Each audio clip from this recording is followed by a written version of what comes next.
E aí pessoal, sejam todos muito bem-vindos, eu sou o professor Pinguim e hoje estamos juntos para falar de cálculo numérico, mais especificamente vamos falar sobre o método iterativo linear para determinar zero de funções. A ideia é usar ele num problema que eu achei particularmente interessante, que é determinar o valor daquela constante chamada constante ômega, que foi mencionado no vídeo quando a gente falou sobre letras gregas e onde a gente usa isso na matemática. Se estiverem curiosos, vou deixar aqui em cima o cardzinho para o vídeo do alfabeto grego, mas o foco para hoje é cálculo numérico. Vamos aprender como lidar com o método iterativo linear, não só como resolver o método iterativo linear, mas como escolher bem os coeficientes para que o método flua bem. Espero que vocês gostem do vídeo de hoje, bora lá, vamos começar? Muito bem, vamos começar o nosso problema de hoje, começando como de costume com o enunciado. O enunciado diz: utilizando o método iterativo linear, também conhecido como método das aproximações sucessivas, são dois nomes diferentes para o mesmo método, às vezes os livros traduzem diferente para português, estime o valor da constante ômega, definida pela equação ômega vezes e elevado a ômega é igual a 1. Faça 4 iterações do método, utilizando 4 casas decimais, e estime o erro relativo cometido. Para resolver esse exercício, a gente precisa saber, primeira coisa, o que é esse tal de método iterativo linear? Como ele funciona para a gente poder resolver? Bom, se você tem uma função f de x com uma raiz no intervalo de a até b, para determinar uma raiz, o método iterativo linear ele faz a seguinte mudança de variável. A gente tem a equação original, f de x igual a 0, a gente vai converter isso por uma equação equivalente do tipo φ de x igual a x. É importante ressaltar que existem sempre vários jeitos de se fazer isso. Para esse problema eu vou propor 4 formas diferentes. Todas elas vão funcionar para o método poder ser aplicado, mas nem todas elas chegam na raiz, e mesmo nas que chegam, algumas chegam mais rápido do que outras. A gente vai discutir isso ainda nesse vídeo. Se a norma da derivada de φ for menor que 1, que é isso que a gente vai usar para decidir qual é o melhor φ, qual tiver a menor norma possível em módulo, então a sequência x1 é φ de x0, x2 é φ de x1, x3 é φ de x2. Cada x ele é φ aplicado no x anterior. xn mais 1 é φ de xn. Essa sequência se aproxima cada vez mais para uma das raízes da função. Se isso valer no intervalo, ele converge para uma raiz que está dentro do intervalo. Então, o que a gente tem que fazer em resumo é escrever a equação numa forma equivalente do tipo φ de x igual a x, de modo que essa coisa equivalente tenha derivada menor que 1 no intervalo que a gente está lidando. Quanto menor a derivada, melhor. Outra coisa, a gente tem que saber como determinar o intervalo inicial, e isso é bem tranquilo. Se a função for contínua, a gente substitui pontos até que o sinal da função inverta. Porque se ela está positiva e vira negativa, tem um zero no meio. Se ela está negativa e tem positiva, tem um zero no meio. A gente tem que saber também como estimar o erro relativo, porque o enunciado pede para a gente estimar o erro relativo. A definição do erro numa enésima iteração é a norma de xn mais 1 menos xn dividido pela norma de xn mais 1. Então eu quero saber o erro na terceira iteração. Faz x3 menos x2 dividido por x3, tudo em módulo. Outra coisa importante, nessa disciplina os cálculos são feitos ou com software ou com calculadora, porque tem muito número decimal e não é para se fazer esse tipo de conta na mão. Beleza, agora vamos resolver. Primeira coisa, nosso problema original eu já quero encontrar a constante ômega tal que ômega vezes elevado a ômega vale 1. Ou, como a gente sempre encontra as coisas iguais a zero, ômega elevado a ômega menos 1 é igual a zero. E como a gente está acostumado a lidar com x, eu vou trocar, em vez de ômega eu vou usar a variável x. X elevado a x menos 1 vale 0. Basicamente a gente quer determinar que x satisfaz essa equação. A gente tem que pegar esse problema, que está na forma f de x igual a 0, e converter ele para um problema equivalente do tipo x igual a alguma outra coisa φ de x. Algumas formas, e não são todas, cada problema tem infinitas formas de fazer, eu vou propor 4 que eu acho que são razoáveis.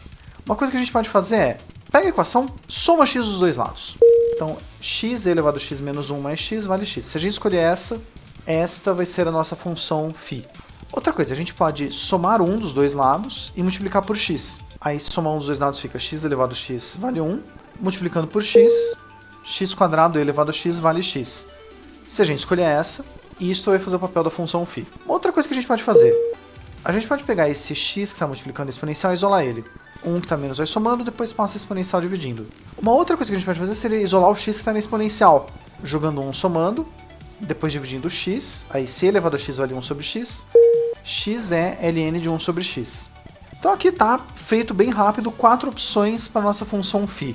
Funções que eu acho que são mais normais de se pensar. Bom, agora temos que escolher uma que seja melhor. Mas para saber isso, seria bom a gente saber o intervalo que a gente vai fazer a análise. Para fazer isso, vamos pegar a nossa função, ela é contínua, não tem divisão por zero, não tem resíduo negativo, e vamos chutar pontos até achar onde ela troca de sinal. com uma calculadora, é importante com a calculadora. Vamos calcular, beleza, no menos 2. Menos 2 vezes e elevado a menos 2, menos 1. Dá esse valor aqui que é negativo. No menos 1. Menos 1 vezes e elevado a menos 1, menos 1, dá esse valor aqui que também é negativo. No 0, 0 vezes e elevado a 0, menos 1 dá menos 1. Esse não precisaria da calculadora, a princípio. No 1, 1 vezes e elevado a primeira, menos 1, dá positivo. Aqui, entre 0 e 1, ele inverteu de sinal. Isso quer dizer que, se ele estava negativo, ele passa a ser positivo, em algum ponto intermediário lá ele valeu 0, que é o valor que a gente está procurando. Então a nossa raiz está entre 0 e 1. Agora vamos escolher quem é a melhor função φ. Dentre as nossas opções, a ideia seria sempre pegar quem tem a menor derivada possível, agora que a gente sabe no intervalo de 0 a 1. Então, analisar as nossas 4 funções. Para a primeira, se φ for x elevado a x menos 1 mais x, a derivada vai ser e elevado a x mais x elevado a x mais 1. Entre 0 e 1, esses dois valores são positivos. Se a gente somar mais 1, não vai ficar um número menor que o em módulo. Então, essa opção é ruim. X² elevado a x, quando a gente deriva, a derivada vai ser 2x elevado a x mais x² elevado a x. Entre 0 e 1, 2 vezes x não é um número tão grande, x² fica 0, alguma coisa. Esse é um candidato que tá ok, ele pode dar certo, mas vamos ver se os outros são melhores. A derivada de 1 sobre e elevado a x é a derivada de e elevado a menos x, fica menos 1 sobre e elevado a x. Entre 0 e 1, a exponencial sempre é um número maior que 1. Então a gente tem 1 sobre um número maior que 1. Isso com certeza em todos os pontos do intervalo é menor que 1 em módulo. Esse é um candidato mais forte, ele é até melhor que o anterior. Aí o último, derivada de ln de 1 sobre x. Vai ser x vezes menos 1 sobre x² ou menos 1 sobre x. Entre 0 e 1, 1 sobre x é maior que 1. Então esse candidato é ruim. Então a gente poderia escolher o segundo, que daria certo em alguns casos, não? O terceiro com certeza vai dar certo no intervalo de 0 a 1 em todos os pontos. Então, esse é o que a gente vai usar para ser a nossa função, para aplicar o método iterativo linear. Com a escolha da nossa função φ e do intervalo, o processo agora vai ser muito fácil. Porque, lógico, desde que a gente use calculadora, porque vai ter muito número decimal.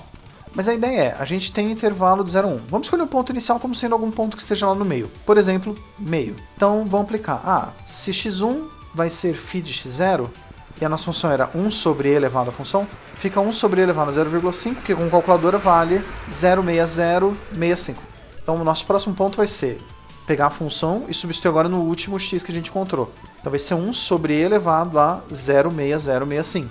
Com calculadora isso vai dar 0,5453. Repete o processo. x3 é φ do anterior, vai ser elevado a 0,5453, que é 0,5797. Repete uma última vez, x4 vai ser 1 sobre e elevado a 0,5797, que, de novo, com calculadora, pelo amor de Deus, não tenta fazer isso na mão, vai dar 0,5601. Esse era o quarto, o processo pediu para a gente fazer 4 vezes, esta é a quarta, a gente vai parar, e o erro relativo é a diferença entre os dois últimos, dividido pelo último obtido, tudo em módulo. Vai ser o módulo entre a diferença de 0,5601 e 0,5797, pelo módulo do último obtido, módulo de 0,5601. Isso dá 0,035.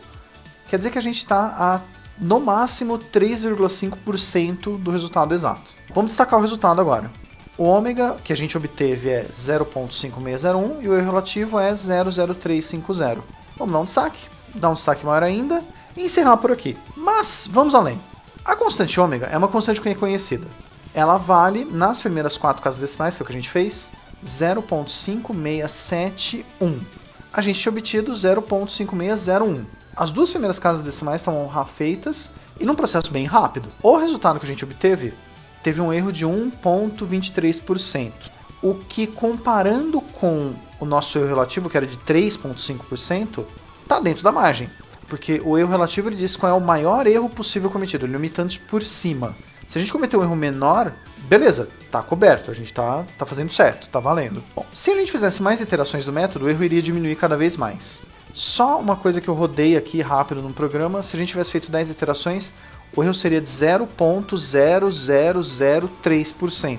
E esse foi o método iterativo linear. Eu espero que seja um exemplo que tenha feito vocês perderem o medo desse método. De todos os métodos de achar zero de função, eu particularmente acho ele mais fácil de todos. Até mais fácil que a bissecção, que a gente já lidou em um vídeo passado aqui.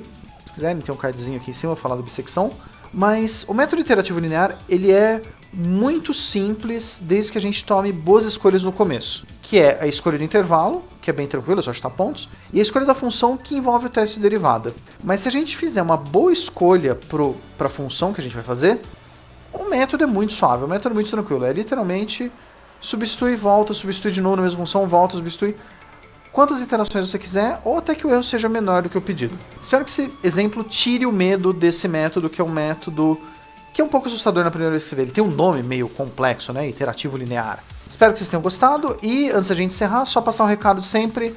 Se vocês quiserem mandar exercícios para que a gente resolva, mandar uma questão de desafio, fazer uma proposta, fazer uma crítica, tirar uma dúvida, fazer um elogio, usa os comentários aí embaixo, ou se vocês preferirem, ó, estão passando aqui meus contatos diretos para deixar o canal mais com a cara daquilo que vocês queiram ver.